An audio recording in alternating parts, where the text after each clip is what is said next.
ಈಗ ಶುರು ಆಯ್ತಲ್ಲ. ಹೇಳು, ಯಾರು ಹೀಗ್ ಮಾಡಕ್ ಹೇಳಿದ್ದು? ಇಷ್ಟು ದೊಡ್ಡ ಫಂಕ್ಷನ್ ಅಲ್ಲಿ ನನ್ನ ತಲೆ ಮೇಲೆ ನೇತಾಡ್ತಿದ್ದ ಸ್ಟ್ಯಾಂಡರ್ಡ್ ಬೀಳತ್ತೆ ಅಂದ್ರೆ ಅದು ಆಗೋಲ್ಲ,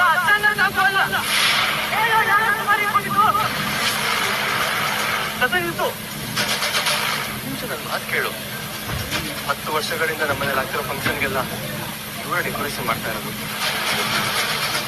ನಂಬಿಕೆ ಇದೆ ಇಂಥವೆಲ್ಲ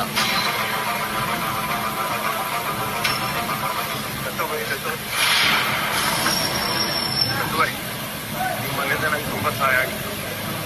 ನಿಮ್ಮ ಮನೆ ಡೆಕೋರೇಟ್ ಮಾಡ್ತಾ ಇದ್ದಲ್ಲಿ ಬಳ್ಳಾರಿಯಲ್ಲಿ ತುಂಬ ಸುಂದರವಾಗಿದೆ. ಬಳ್ಳಾರಿ ಜನತರ ನಾವೇ ನಿಮ್ಗೆ ಸಿರೋ ಋಣಿಯಾಗಿದೆ. ನಾನೇ ನಿಮ್ಗೆ ಕೆಲಸ ಮಾಡ್ತೀನಿ. ನಾನು ಎಷ್ಟೇ ದುಡ್ಡು ಕೊಟ್ಟರು ನಾನು ಈ ಕೆಲಸ ಮಾಡಲ್ಲ. ಕೋಪ ಇದ್ರೆ ಸಾಯಿಸ್ಬೇಡಿ, ಆದರೆ ಈ ರೀತಿ ಯಾರು ತೋರಿಸ್ಬೇಡಿ. ಹಾಗಾದ್ರೆ ಇದನ್ನ ಹೇಗಾಯ್ತು ಅನ್ನೋ ವಿವರಣೆ ಇದೆಯಾ? ಯಾಕಾಯ್ತು, ಹೇಗಾಯ್ತು? ವಿಷಯ ಗೊತ್ತಾಗ್ತಿದ್ದಂಗೆ